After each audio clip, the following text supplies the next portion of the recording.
안녕하세요. 저는 처음 말씀을 배울 때 참 행복을 얻기 위해 구원을 받아야 한다고 배웠습니다. 또 구원받은 것은 이제 죄에서 해방되었다, 죄에서 자유하게 되었다라고 배웠습니다. 하지만 정말 죽어서 영원한 지옥이 아니라 영원한 천국에 갈 수 있는 것은 너무나도 감사한데, 삶이 반복되는 죄로 하나님께 면목이 없고 죄송해서 행복하지도 즐겁지도 않습니다. 그래서 전도할 때에도 행복에 대해서 말을 꺼낼 수가 없습니다. 구원받은 이후에 죄라는 것이 얼마나 심각한 것인지 알게 되어서 죄에서의 해방이 아니라 멍해가 생긴 것 같은 느낌이 듭니다. 반복되는 잘못에 낙심한 채 살아가는 사람은 어떤 말씀을 명심해야 할까요? 이거 참 좋은 질문이잖아, 그죠? 오늘 좀 좋은 질문 나오는 것 같아, 그죠? 네, 생각을 해봅시다. 먼저 처음 말씀을 배울 때 참 행복을 얻기 위해 구원받아야 한다고 배웠다. 그렇죠? 진짜 행복해지려면 구원받아야 되는 것이 맞습니다. 저도 초등학교 들어가기 전부터 인생이 진짜 허무했거든요. 행복지를 못했습니다. 항상 답답했었는데요. 그러니까 진짜 답답했어요. 이게 낙지치기 해도 답답하죠. 공책에도 답답하죠. 마음이 답답한 거예요. 할 말도 없고, 그래서 거의 잘 이제 듣기만 했지 말을 거의 잘 안 했습니다. 할 말도 없고. 근데요, 구원받으니까 그렇게 좋더라. 그러니까 여기에 참 행복을 얻기 위해서는 구원받아야 된다, 맞죠? 구원받아야 진짜 행복자가 되는 겁니다. 그래서 또 구원받은 것은 이제 죄에서 해방되었다, 죄에서 자유하게 되었다라고 배웠습니다. 그렇죠? 죄의 사함을 받을 때 왜 기쁘냐 하면은, 죄의 사함을 받을 때, 죄의 사함 받는 순간에 누가 들어오십니까? 성령이 들어오시잖아요. 죄의 사함을 얻어라, 그리하면 성령을 선물로 받으리니, 성령을 받을 때 성령으로 말미암아 하나님의 사랑이 우리 마음에 부음바 되는 거예요. 그래서 하나님이 나 같은 죄인도 사랑했다, 사랑받을 때 진짜 행복한 거거든요. 예수를 너희가 보지 못하였으나 사랑하는도다, 이제도 보지 못하나 믿고 말할 수 없는 영광스러운 즐거움으로 기뻐하니 믿음의 결국 곧 영혼의 구원을 받음이라. 영혼 구원 받은 사람에게 진짜 기쁨이 있잖아요. 기쁜 날, 기쁜 날, 주 나의 죄 다 씻은 날. 죄의 사함을 받은 사람에게는 진짜 유쾌함이 온다는 말이 이게 맞는 얘기인 거예요. 성경에서 봅시다. 사도행전 3장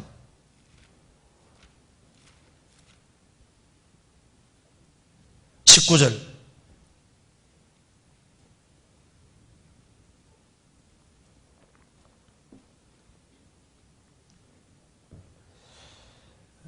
그러므로 너희가 회개하고 돌이켜 너희 죄 없이함을 받으라. 이같이 하면 유쾌하게 되는 날이 주 앞으로부터 이를 것이요. 자, 너희가 회개하고 돌이켜 너희 죄 없이함을 받으라. 죄 없이함을 받는 사람은 이같이 하면, 죄 없이함을 받으면 유쾌하게 되는 날이 주 앞으로부터 이를 것이요. 유쾌하게 되는 날이 너에게 온다, 그 말입니다. 그러니까 진짜 유쾌하게 되기 위해서 되려면은 죄 사함을 얻으라, 그 말입니다. 죄 사함을 얻은 사람은 유쾌하게 되는 날이 온다는 말이 맞죠? 자, 일단 천국에 가게 됐으니 정말 얼마나 유쾌하게 돼요. 영원한 행복이 보장됐으니 얼마나 유쾌한 겁니까? 그리고 속죄를 받고 성령이 함께 하시고, 그래서 하나님의 사랑이 마음에 부음바 됐으니까 얼마나 유쾌하고 정말 상쾌하고 행복을 느끼잖아요. 구원받아야만 행복자란 말이 맞습니다. 이 속죄를 받은 사람, 죄를 사함 받은 사람, 지옥의 형벌에서 건진받은 사람, 이것만큼 행복한 사람은 없는 거예요. 만일 우리가 지옥을 한 번만 볼 수 있다면요, 구원받은 것이 얼마나 행복한지는 진짜 실감하게 될 겁니다. 우리가 한번 천국을 한번 볼 수 있다면은, 내가 저곳에 들어가는구나, 그거 한번 보게 된다면은 얼마나 진짜 우리가 아주 엄청난 존재라는 걸 정말 깨닫게 될 거 아니에요? 그렇죠, 맞아요. 이게 진짜 아멘입니다. 그잖아요. 그래서 구원받은 것은 이제 죄에서 해방되었다. 죄의 자유게 됐다. 죄값이 영원히 지불되어서 해방되고 천국 가게 됐으니 얼마나 좋아요. 그잖아요. 이건 맞다 그 말입니다. 그리고 배웠고 그 사실이다 그 말입니다.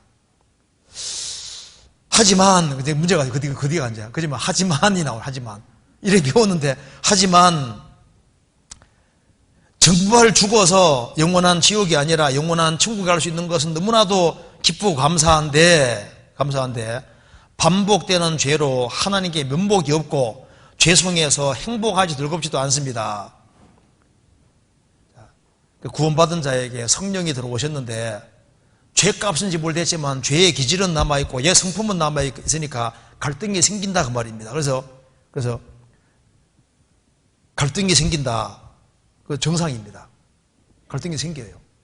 바울 사도도 갈등했잖아요. 찾아봅시다. 로마서 7장.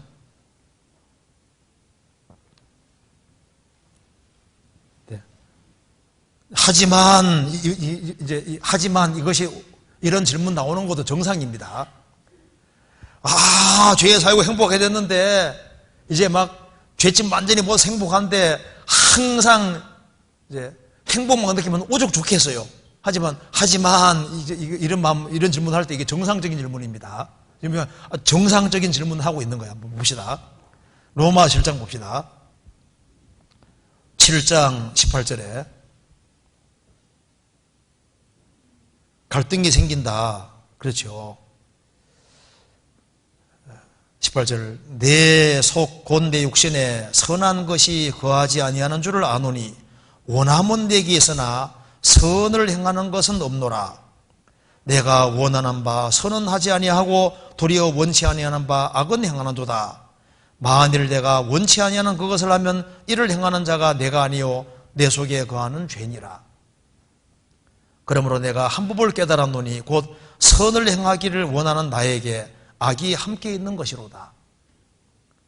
내 속사람으로는 하나님 법을 즐거워하되 내 지체 속에서 한 다른 법이 내 마음의 법과 싸워 내 지체 속에 있는 죄의 법 아래로 나를 사로잡아 오는 것을 보는도다. 오라 나는 곤고한 사람이로다. 이 사망의 몸에서 누가 나를 건져내랴. 오라 나는 공고한 사람이로다.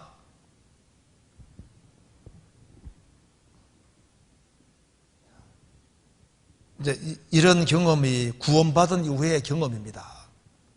우리 속사람은 거듭난 생명은 하나님 말씀을 즐거워하고 하나님 말씀 들 때는 그렇지요 하고 이제 그러잖아요.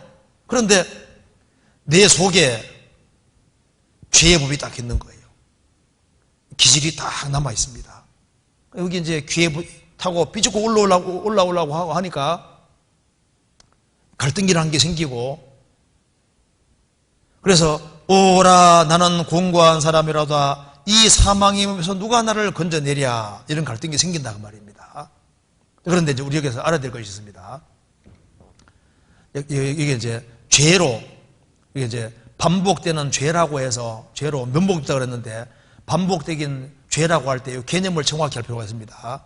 죄도 먼저 고범죄, 고의적으로 의도적으로 성경에서 명확히 금한 것을 범하는 경우 있잖아요. 거기에는 정확한 징계가 있습니다. 구원받아도 아들로서 징계가 있거든요.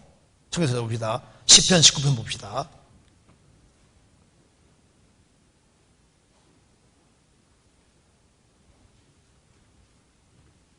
시편 19편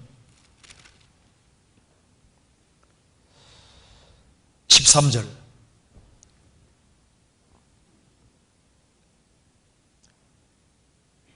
또 주의 종으로 고범죄를 짓지 말게 하사 그 죄가 나를 주장치 못하게 하소서. 그리하시면 내가 정직하여 큰 죄과에서 벗어나겠나이다.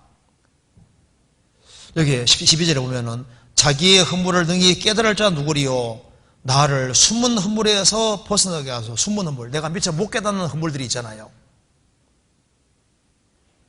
근데 이제 문제는 여기에 주의 종으로 고범죄를 짓지 말게 하사 의도적으로 죄 짓는 경우 있잖아요. 그러니까 자기 의지를 사용해서 이렇게 하면 안 되는 걸 명확히 알면서 자기가 고의적으로 했을 때 이게 고범죄가 되잖아요. 그래서 하지 말아야 될 것을 고의적으로 이렇게 범하게 되면은 그 죄가 커지게 되는 거예요. 그래서 고범죄를 짓지 말게 하사 그 죄가 나를 주장치 못하게 하소서. 그 큰 죄를 이제 고의적으로 죄를 지으면은 그 죄가 그 사람을 붙잡게 되잖아요. 그리고 나중에 그리하시면 내가 정직하여 큰 죄과에서 벗어나겠나이다. 숨은 죄가 있고 고범죄가 있고 고범죄가 커지면 나중에 아주 담대하게 큰 죄를 지을 수도 있잖아요. 징계 받으면 받지 하고 큰 죄 짓는 경우 있습니다. 징계 한번 받아보지 진짜 받습니다. 큰 징계 받습니다. 그러면 안 되는 거예요. 자, 그런데 크리스찬이 고범죄 짓는 경우는 그건 드문 경우입니다. 그렇잖아요. 크리스찬들은 고의적으로 죄를 안 지으려고 하는 속에 죄에 타락된 기질이 있는 동시에 또 죄를 거부하도록 성령이 와 계시잖아요. 성령의 힘이 또 와 있거든요. 구원받기 전에는 죄를 이제 짓는 것이 악으로 자꾸 기울어지만은 거듭나면 성령의 속에 와 계시기 때문에 선을 행할 수 있는 힘이 또 성령이 또 와 있는 거예요. 그러니까 그런데 이제 여기 습관적으로 죄 짓는다 그랬는데 이 죄를 보통 이렇게 분석을 해보면은 그게 아니더라고 말입니다. 도대체 무슨 죄 짓는지 꼬치꼬치 따져보면은 어떤 걸 이제 습관적인 죄라고 생각하냐 하면은 예를 들면 남편이 자꾸 이제 잘못된 행동을 하기 때문에 자꾸 열을 받는 거예요. 그러니까 내가 왜 이렇게 자꾸 분이 날까? 분을 없애야 되는데 자꾸 분한 마음이 자꾸 올라오거든요. 그래서 이제 그것 때문에 이제 고민을 예를 들어서 할 경우에 그건 죄에 대한 규정이 잘못되어 있는 거예요. 그러니까 어디까지가 죄인지를 정확히 하는 게 필요합니다. 자, 이걸 예를 들어 봅시다. 분한 상황에 분이 탁 올라오는까지는 죄입니까 아닙니까? 죄가 아니에요. 그래서 분을 내어도 그랬잖아요. 분한 상황에 분이 탁 올라올 때 자기는 이건 의도하지 않고 본성으로 탁 올라오는 거잖아요. 그까지는 죄가 아닌데 그것 때문에 고민하면은 그러면 그건 합당하지 않은 거예요. 그래서 분한 상황에 분한 마음이 탁 올라오면 그까지는 죄가 아니기 때문에 이래서는 안 되지 하고 하나님 도와주시야 하고 살면요 죄 지은 게 아닌데 크리스찬들은 보통 마음이 너무 민감해서 왜 내게 이런 마음이 올라올까? 이 마음, 분한 마음이 올라오는 이 마음 자체를 없애려고 노력하거든요. 근데 없으세요 안 없으세요? 안 없으시는 거예요. 또 더 분한 상황이 주어지면 더 분한 마음이 또 올라오거든요. 왜 내게 이런 마음이 올라오지? 왜 깨끗하지 못한 마음이 올라오지? 이러면서 이제 고민하고 괴로워하는데 그건 합당하지 않다 그 말입니다. 그러니까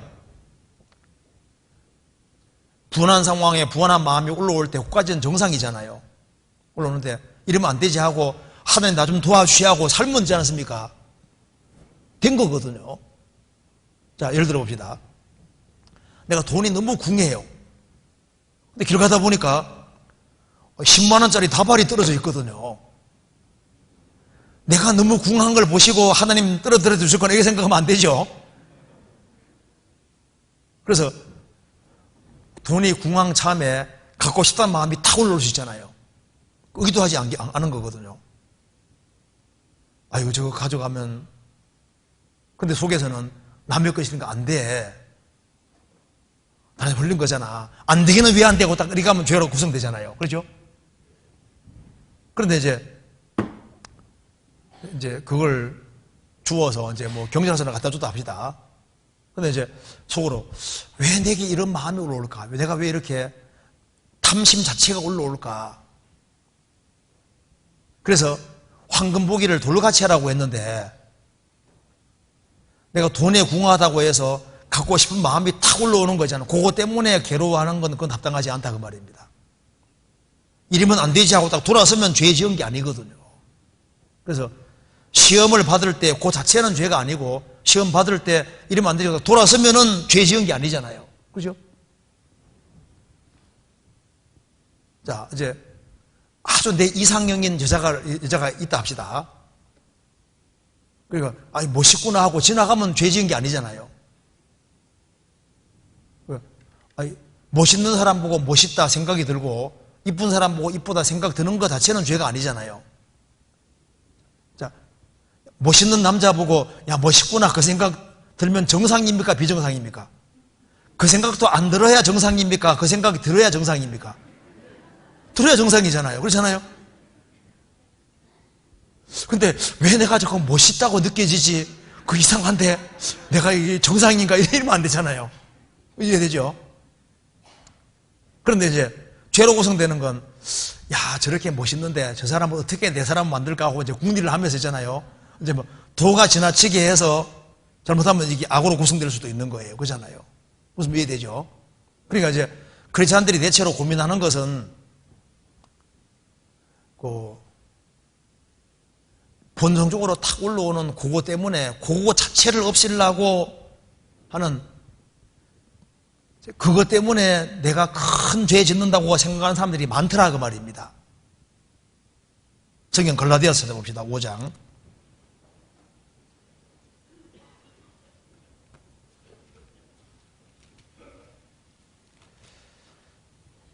5장 16절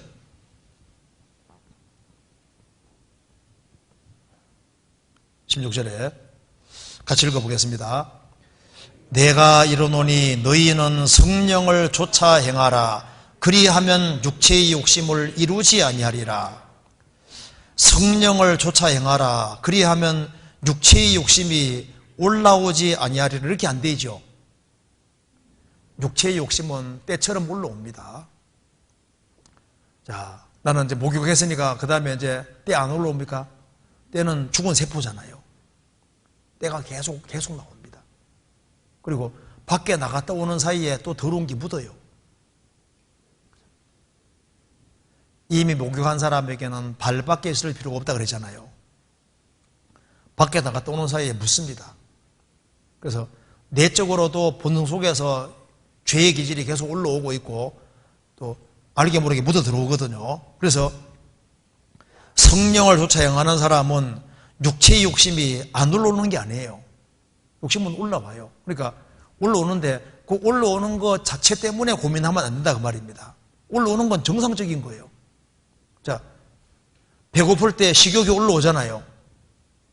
내게 왜 식욕이 올라오지? 이거 올라오지 말아야 되나? 이러면 안 되잖아요.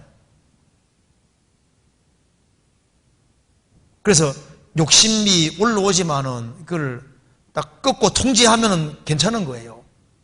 근데 욕심이 올라오는 것 자체 가지고 때문에 그것 때문에 고민하고 괴로워하면은 그거는 좀 안 맞는 얘기다 그 말입니다.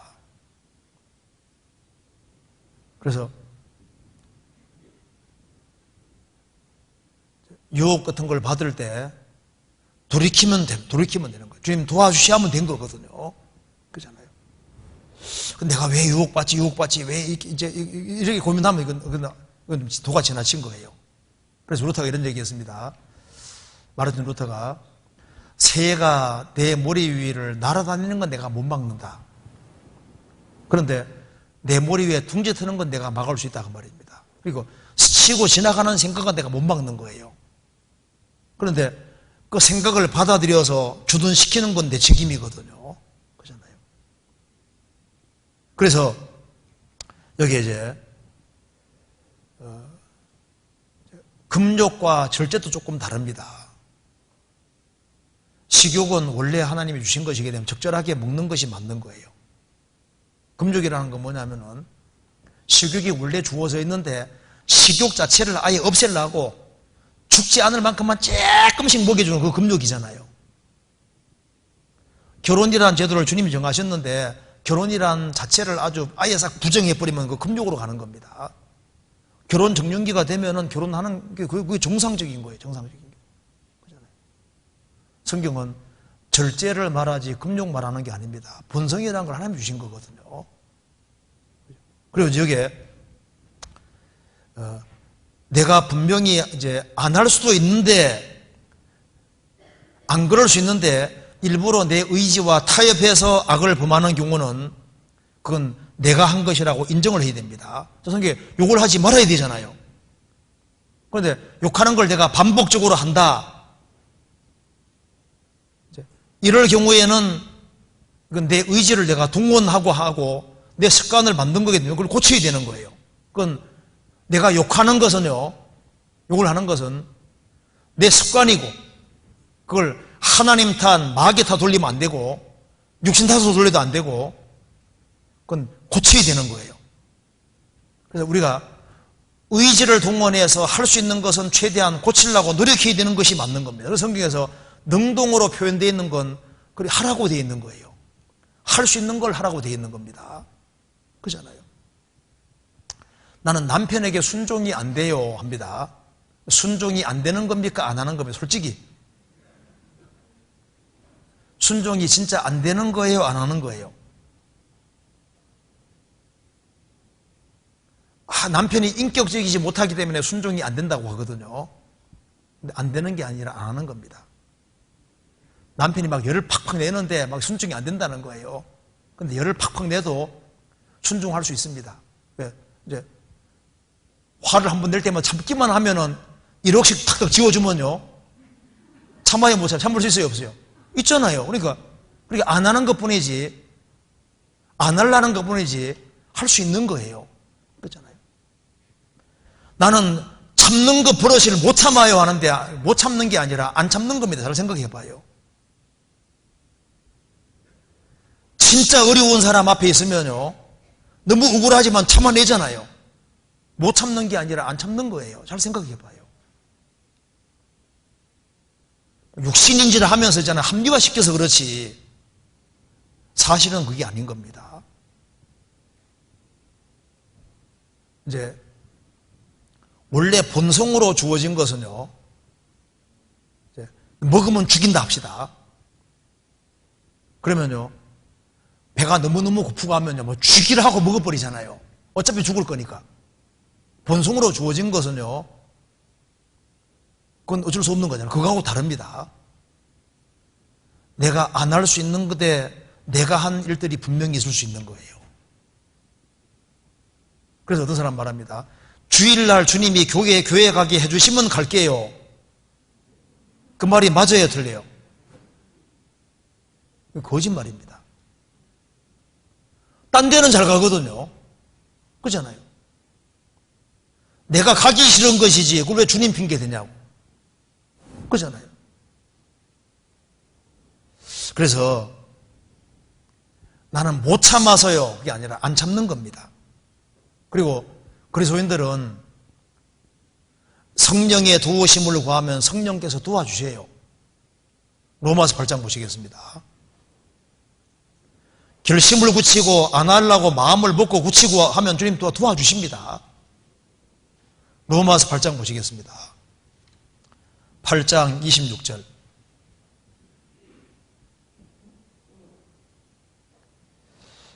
이와 같이 성령도 우리 연약함을 도우시나니 우리가 마땅히 빌 바를 알지 못하나 오직 성령이 말할 수 없는 탄식으로 우리를 위하여 친히 간구하셨느니라. 이와 같이 성령도 우리 연약함을 도우시나니, 성령도 도우시고, 34절에 누가 정죄하리요 죽으실 뿐 아니라 다시 살아나신 이는 그리스도 예수시니 그는 하나님 우편에 계신 자요 우리를 위하여 간구하시는 자시니라. 주님께서 우리를 위해서 기도하고 계시고 성령께서 우리와 함께 하셔서 우리 연약함을 도우시고 계시고, 그래서 우리가 연약하지만은 성령의 도우심이 또 있습니다. 육신이 할 수 없는 걸 또 성령이 하도록 도와주시거든요. 그리고 그게 이제 가속화되기 위해서는 충만을 받아야 되는데, 술 충만하면은 술 끼우는 그 사람 딱 잡아버리잖아요. 그래서 담대한 마음이 없는 사람도 술 충만해지면 말이 많아지잖아요. 담대해지죠? 때려도 아프지도 않잖아요.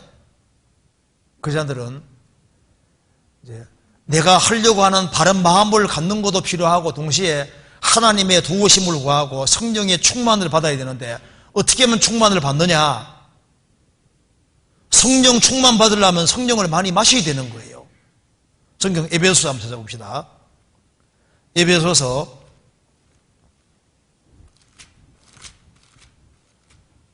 5장 18절.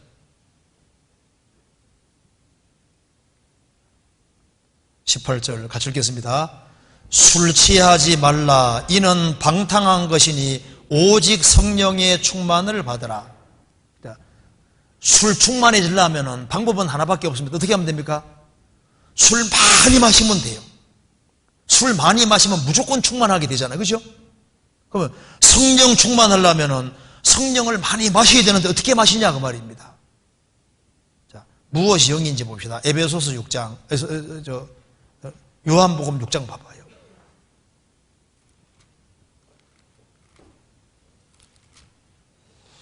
(6장 63절)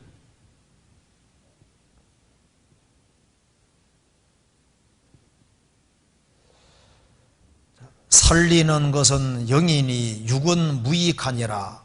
내가 너희에게는 말이 영이요 생명이니라. 살리는 것은 영이니, 이 말씀은 살리는 것은 성령이시니 그 말입니다. 영혼을 살리고 영혼을 새롭게 하는 것은 성령의 능력입니다. 살리는 것은 성령이시니 육은 무익하니라. 육신적인 것은 살리는 데는 무능하다, 무익하다는 겁니다. 그러니까 영혼을 살리고 세우고 새롭게 하는 건 육신적인 건 아무 소용없다 그 말입니다. 오직 성령만이 영혼을 살리는데, 내가 너희에게는 말씀이 영이요 생명이니라. 말씀이 영이고 생명이기 때문에요. 어떻게 충만하게 되느냐? 실제로 말씀을 충분히 듣는 사람은 진짜 충만하게 됩니다. 말씀이 영혼 속에 안 들어가서 그렇지, 말씀을요 충분히 들어봐요. 그러면요 진짜 충만하게 됩니다. 잠언 23장 시작합니다. 잠언 23장.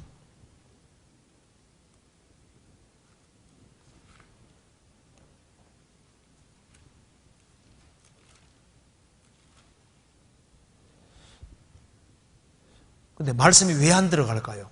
죄가 막혀 있으면 안 들어가는 거예요. 그죠? 죄 때문에 이 말씀이 안 들어가지, 죄만 딱 포기하면요, 죄만 딱 포기하면은 성령 영혼 속에 아주 강력 역사는 자기가 알 수 있다니까요. 그래서 제가 읽어보겠습니다. 잠언 23장 29절. 재앙이 네게 있느뇨, 근심이 네게 있느뇨, 분쟁이 네게 있느뇨, 원망이 네게 있느뇨, 까닭없는 창상이 네게 있느뇨, 붉은 눈이 네게 있느뇨, 술에 잠긴 자에게 있고 혼합한 술을 구하러 다니는 자에게 있느니라. 술 때문에 많은 재앙이 생깁니다. 근심되는 일이 생기고, 분쟁 다툼이 생기고, 원망이 생기고, 까닭없는 상처가 생기고, 붉은 눈이 생기고. 그래서 이 살인 사건이 있는 데는 거의 술이 있습니다. 술 먹고 난 다음에 사람 죽이는 거예요. 그러니까 술 충만하면 별짓 다 할 수 있습니다. 그래서 여기 술 충만하려면 술에 잠긴 자에게 있고 혼합한 술을 구하러 다니게 있느니라. 다닌 자에게 있느니라. 술 충만하려면은 술에 딱 찌들어야 되는 거예요. 술에 딱 잠겨야 됩니다. 그리고 혼합한 술을, 독주를 찾아다녀야 되는 거예요.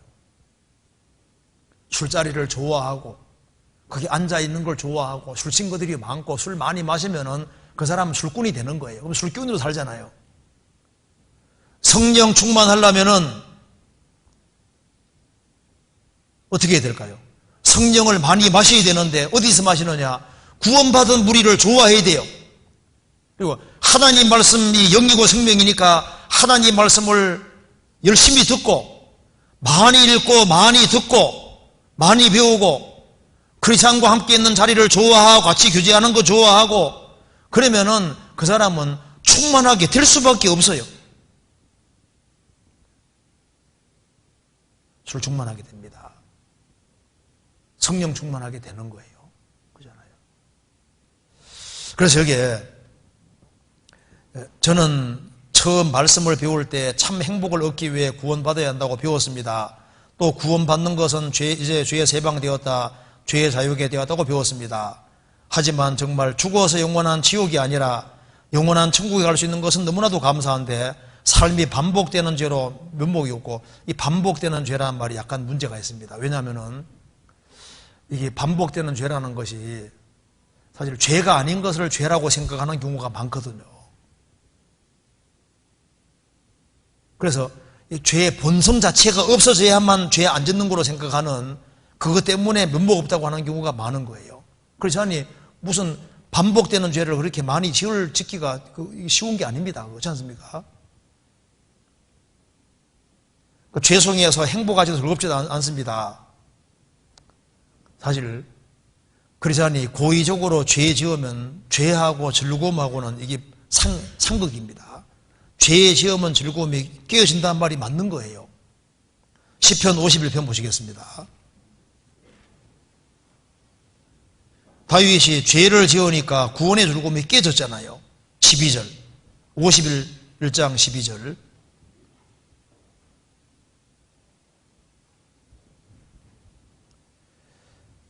주의 구원의 즐거움을 내게 회복시키시고 자원하는 심령을 주사 나를 붙들소서.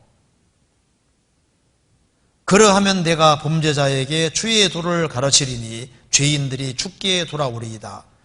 주의 구원의 즐거움을 내게 회복시키시고, 다윗이 살인죄와 간음죄를 지으니까 구원이 없어진 것이 아니라 주의 구원의 즐거움이 깨져버린 거예요. 큰 죄를 지으면 즐거움이 크게 깨져버립니다. 그래서 죄하고 즐거움하고는 이거 완전히 반대인 거예요. 영혼의 즐거움은 죄를 멀리할 때에 주어지는 겁니다. 그렇잖아요. 죄 가운데 살면서 즐겁다, 행복하다, 이건 거짓말인 거예요. 그렇잖아요. 그래서 구원받은 사람은 부족한 것이 있습니다. 그럼 잘못 사는 것이 있으면 정말 뉘우치고 돌이켰으면 용서해 준 것도 믿어야 되는 거예요. 그리고 부족한 것이 있어도 일단 잊지 말아야 될 것이 있습니다. 하나님은 나를 항상 사랑한다. 그건 잊지 말아야 되는 겁니다. 자식이 부족하면 사랑 안 합니까? 아니에요. 부족해도 항상 사랑합니다. 내가 이렇게 넘어지는 것이 많은데 사랑할까? 사랑합니다. 그러니까 내가 부족하고 넘어지는 것이 많다 할지라도 항상 사랑한다는 걸 알아야 되고, 그래서 나는 항상 아버지가 있고 돌봐주는 분이 있기 때문에 복 있는 사람이라고 생각해야 되는 거예요. 그렇잖아요. 그래서 여기 이제 보면은 정말 죽어서 이제 영원한 지옥이 아니라 영원한 천국 갈 수 있는 것은 너무 감사한데, 이제 자기가 죄 짓는 일이 있기 때문에, 넘어지는 일이 자꾸 있기 때문에 이제 행복하지 즐겁지도 않다. 그리고 전도할 때 행복에 대해 말을 꺼낼 수 없다. 이건 잘못된 겁니다. 전도할 때 행복하다는 건 구원받을 때 행복했잖아요. 그러니까 구원받으면 행복하다고 얘기해야 되는 게 맞잖아요. 근데 보통 물을 때 지금도 행복하냐, 이건 별로 안 묻잖아요. 지금도 기쁘냐, 그건 별로 안 묻잖아요. 성경에서 항상 기쁘다고 안 되어 있습니다. 기뻐하라고 되어 있잖아요. 항상 행복을 느끼는 게 아닌 거예요. 그렇잖아요. 오라 나는 공고한 자로 탄식 느끼잖아요. 탄식 느끼지만은 행복자인 것이 맞고 행복한 것이 맞습니다. 그렇잖아요. 사실 행복한 거예요. 그리고 왜 행복하냐면 하나님의 행복자라고 선언하고 있잖아요. 불순종할 때 징계받는 것도 그 행복입니다. 그러잖아요. 내가 넘어져도 붙잡아 이렇게 해줄 하나님 아버지가 계시니까 행복한 거잖아요. 꾸지람해 줄 수 있는 분이 있다는 게 얼마나 행복한 거예요. 내가 넘어질 때 꾸지람해 줄 분이 없다는 게 그게 진짜 불행인 거예요. 행복이라는 것 자체가 개념이 잘못되어 있는 거, 개념이. 내가 행복을 잘 못 느껴도 행복한 겁니다. 하나님이 행복하다고 선언하면 행복한 거예요. 하나님이 사랑하신다면 사랑하는 거예요. 용서했다면 진짜 용서한 겁니다. 그잖아요. 그리고 내가 죄 지었을지라도 정말 돌이키면은 주님 용서해 줬다고 믿어야 되는 거예요. 성경이 그렇게 되어 있잖아요. 성경이. 자, 그래서 예수님은 죄에서 구원할 자라고 마태 물장에 나와 있는데, 아들을 낳으리니 이름을 예수라 하라. 이는 자기 백성을 저희 죄에서 구원할 자이심이라고 그랬죠. 그게 먼저는 예수님은 죄의 형벌에서 우리를 구원하시는 분이고, 또 죄의 세력에서 구원해 가시는 분이고, 주님 재림하시면은 죄 자체에서 완전히 해방시켜 주시는 분인 거예요. 그리고 우리가 죄에서 벗어나기 위해서는 반드시 의지를 동원해야 된다고 성경은 말하고 있는 겁니다. 로마서 6장 보시겠습니다.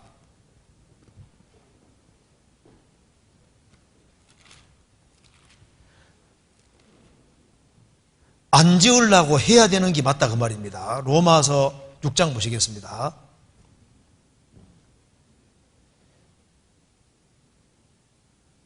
10절. 그의 죽으심은 죄에 대하여 단번에 죽으심이요 그의 살으심은 하나님께 대하여 살으심이니, 이와 같이 너희 자신도 자신을 죄에 대하여는 죽은 자요 그리스도 예수 안에서 하나님을 대하여는 산 자로 여길지어다. 왜? 사실이니까. 우리는 십자가에 죽을 때 나도 죽은 거예요. 아담 안에 나는 죽은 겁니다. 죽었고 예수님은 죽었기 때문에 죄에 대해서는 죽은 자요. 죄에 대해서는 나는 죽은 자라. 그걸 자기가 간주해야 되는 겁니다. 십자가 내가 죽은 게 맞으니까. 그리고 하나님을 대해서는 산 자로 여길지어다. 자기 생각으로 간주해야 되는 겁니다. 사실이니까. 그리고 그 다음에는 자신을 하나님께 드리는 겁니다. 13절. 또한 너희 지체를 불의의 병기로 죄에게 드리지 말고 오직 너희 자신을 죽은 자 가운데 산 자같이 하나님께 드리며 너희 죄를 의의 병기로 하나님께 드리라. 그래 되죠. 그러니까 적극적으로 우리 몸을 하나님 말씀 오른쪽으로 드리려고 이렇게 노력해야 되는 것이 맞는 거예요. 그리고 제일 좋은 길은, 죄를 벗어나는 제일 좋은 길은 가장 바쁘게 살면 됩니다. 그리고 아예 고생할 각오를 하고 부지런히 바쁘게 살아가면은 죄에서 진짜 멀어지게 되어 있는 거예요. 성경에서 나옵니다. 베드로전서 4장. 한가한 사람이 죄 짓습니다. 4장 1절. 그리스도께서 이미 육체의 고난을 받으셨으니 너희도 같은 마음으로 갑옷을 삼으라. 이는 육체의 고난을 받은 자가 죄를 거쳤음이니.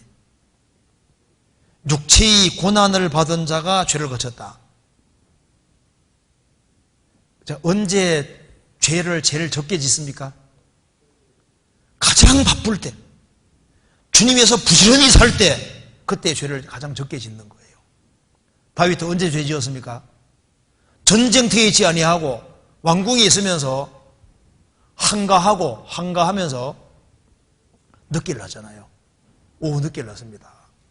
늦게를 나서 마음이 다 풀어진 거예요. 한가하고 할 일이 없으니까. 그러니까 눈이 육신으로 돌아가서 바세바가 특별히 이쁘게 보이는 거예요. 자, 전쟁통에 아주 긴장된 마음을 딱 봤다면, 여자가 목욕하는 거 보면요, 무슨 생각이 들 겁니까? 목욕하고 나고 끝이거든요. 그잖아요. 긴장된 마음으로 있을 때는 그냥 목욕하고 나고 끝이잖아요. 근데 왜 그걸 유심히 볼까요? 마음이 한가하고 풀어져 있으니까. 그러니까 유혹되고 넘어지게 되잖아요. 그래서 주님이 원치 않는 것을 찾아내서 샅샅이 딱 버리면은 영혼의 참된 기쁨을 진짜 주십니다. 그러니까 이제 영혼의 참된 기쁨은 주님이 딱 찾아오셨을 때 주님이 찾아오셔도 아무 이상이 없다고 생각이 들 때 그때는 양심적으로 따뜻한 거잖아요. 그 사람은 담대한 마음을 얻고 기도할 수 있고, 그리고 그 하나님이 내 영혼에 참된 기쁨을 주는 걸 자기가 알 수 있는 거예요. 그잖아요. 그리고 또 한 가지는 구습이라는 게 빨리 안 벗어지잖아요. 구습이라는 게 있어서 자꾸 넘어지는 일이 있을 수 있잖아요. 넘어졌을 때 놋재단 뒤에 뭐가 있습니까? 물두멍이 있잖아요. 아이고, 빈대도 낯짝이 있지. 한두 번 짓는 건 몰라도 계속 반복의 죄를 짓는데 나 하나님 사랑 안 할 거야 생각하면 잘못된 겁니다. 원수인 나를 하나님 사랑하셨는데 내가 하나님과 원수일 때도 사랑했다면 하나님의 아들 된 나는 더욱 사랑하신다는 걸 알아야 되는 거예요. 무슨 말 이해되세요? 그리고 내가 죄를 많이 지어도 세상에 나보다 억수로 죄를 많이 짓는 사람도 주님 사랑하시잖아요. 구원받기 원하시잖아요. 그리고 그런 사람도 나오면 구원해 주셨는데 하나님의 아들 된 나를 사랑 안 하시겠습니까? 그러니까 넘어질 때 벌떡벌떡 일어나야지 정상인 거예요. 그리고 내가 넘어질수록 하나님 은혜 보좌 앞에 더 나아가 더 매달리는 게 정상이라니까요. 그리고 내가 신앙생활을 못하기 때문에 더 적극적으로 모임에 나와야 되는 것이 맞는 거예요. 난 때가 많기 때문에 목욕탕 못 간다 하면 됩니까? 아니잖아요. 목욕탕은 때 많은 사람 위해 준비되어 있으니까 때가 많을수록 어떻게 해야 됩니까? 목욕탕에 가야 되는 거예요. 그렇지 않습니까? 창피하면 몰래라도 가야 되잖아요. 새벽 일찍이라도. 그렇잖아요. 그러니까 내가 부족하기 때문에 신앙생활을 하는 거예요. 교회는 완벽하기 때문에 신앙생활을 하는 게 아니라 부족하기 때문에 한번 잘 살아보고 싶어서 참석하는 거라니까요. 그러잖아요. 청년의 모임 참석할 때 신앙생활 잘하기 때문에 오는 겁니까? 아니잖아요. 부족하기 때문에 잘 살고 싶어서 오는 것이 맞잖아요. 그러면은 넘어지는 숫자가 적어집니다. 청년의 혈기도 많고 참 힘이, 그러니까 얼마나 혈기가 많아요. 하고 싶은 것도 많고. 근데 바둥바둥 보고 잘 살라고 하다가 넘어지잖아요. 그럼 마귀는 야 너는 넘어진 김에 그냥 누워 자라고 하든지 엎어지라고 하든지 이렇게 죽이거든요. 근데 또 벌떡 일어나서 또 열심히 이렇게 하셔야 되는 거예요. 그러다 보면 세월이 지나는 가운데 점점 덜 넘어지는 거예요. 그리고 여기 또 한 가지 알아야 될 것은 온전과 완전은 다른 겁니다. 자, 이 아기가 태어나면요, 아기 태어나면 처음에 울어젖히는 게 그게 정상인 거예요. 아기가 앙앙 우는 게 정상이지 아기가 태어나자마자 뛰어다니면 비정상이잖아요. 그러잖아요.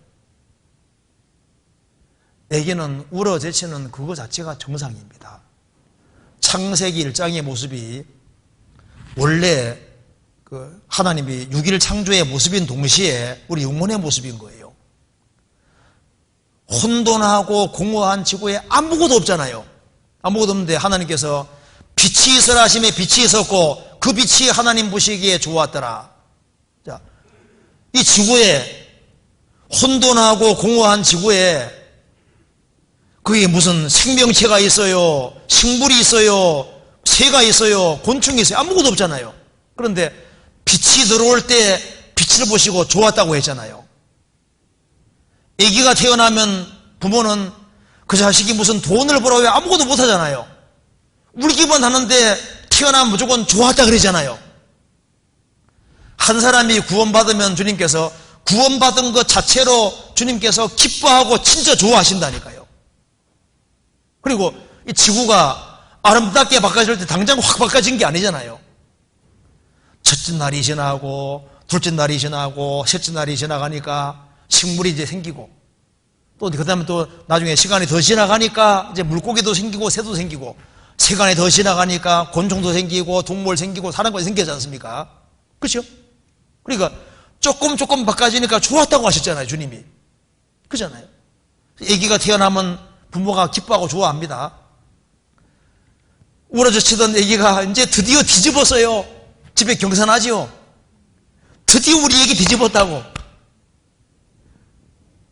여전히 똥오줌 못 가리잖아요. 근데 뒤집은 그거 가지고 좋아한다니까요. 그 다음에 이제 기기 시작하면요, 얼마나 좋아합니까? 그죠? 자, 이제 한 사람이 이제 구원받으면 주님 기뻐하잖아요. 그 구원받은 사람이 이제 교회 자리만 차지해도 주님 얼마나 기뻐하셔요. 드디어 얘가 나오는구나. 자리 잘 차지하는 거 얼마나 좋아하겠어요. 아니, 애기가 설라고 하다가 넘어지고 설라고 넘어지는 게 정상이죠. 한 번에 못 쓴다고 네가 왜 못 써 하고 때리고 이렇게 합니까? 아니잖아요. 계속 넘어지고 일어나고 이 반복하는 가운데서 그 다음에 이제 발발하고 서잖아요. 우리 신앙도 마찬가지라니까요. 안 넘어지면 좋지만 넘어질 때가 있잖아요. 그래도 일어나려고 하고 그거 주님 귀하게 생각하신다니까요. 우리가 완벽해야 좋아하는 게 아니에요. 1살짜리 애기는 1살짜리 애기인 상태가 그 정상인 거예요. 그리고 2살, 3살 이렇게 하면서 이제 점점 발전해 가는 겁니다. 조금씩이라도 바뀌면요, 기뻐하는 거예요. 아세요? 그리고 하나님은 우리가 조금씩 바뀌면 진짜 기뻐하십니다. 그거 맞아요. 그래서 그 하나님이 사람을 키우는 거나 인생이 성장하는 거나 하나님의 사람 키우는 거하고 다 연결되어 있습니다. 똑같아요. 그래서 실망하지 말고 자꾸 일어나시고 그래도 여전히 나를 사랑하신다. 내가 이렇게 잘 살라고 발부둥 칠 때 기뻐하신다니까요. 아세요? 애가 어떻게 하나 일어나려고 막 있지 않습니까? 발부둥 칠 때 좋아하잖아요. 넘어진다고 해가지고 막 걷어찹니까? 아니잖아요. 막 두들겨 패고 하는 게 아니잖아요. 그 애쓰는 모습을 좋아하잖아요. 구원받은 사람이 열심히 살라고 하고 발버둥 치고 할 때 주님 기뻐하신다는 거 생각하셔야 됩니다. 그 질문 2개 하다 끝났는데, 예, 그래도 다음에 또 하도록 합시다. 예, 같이 기도하시겠습니다. 저희를 사랑하시는 하나님 아버지 감사합니다.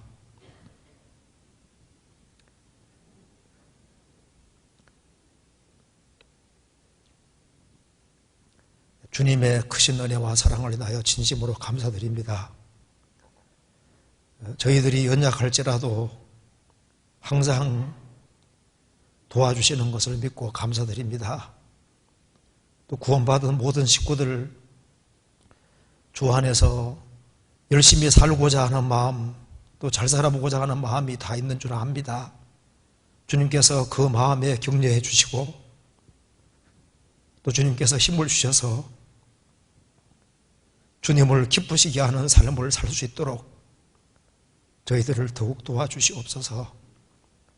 그리고 다음 주부터 있을 집회에도 주님이 함께해 주시고 또 불쌍한 영혼들을 주님 품으로 많이 인도될 수 있도록 주님께서 도와주시옵소서. 여기에 참석한 모든 형제자매들에게 크신 은혜와 사랑으로 함께해 주옵소서. 그리고 참석하지 못한 모든 구원받은 식구들에게도 크신 은혜와 사랑으로 함께해 주시고 도와주시옵소서. 주 예수 그리스도 이름으로 기도하옵나이다. 아멘. 네, 마치겠습니다.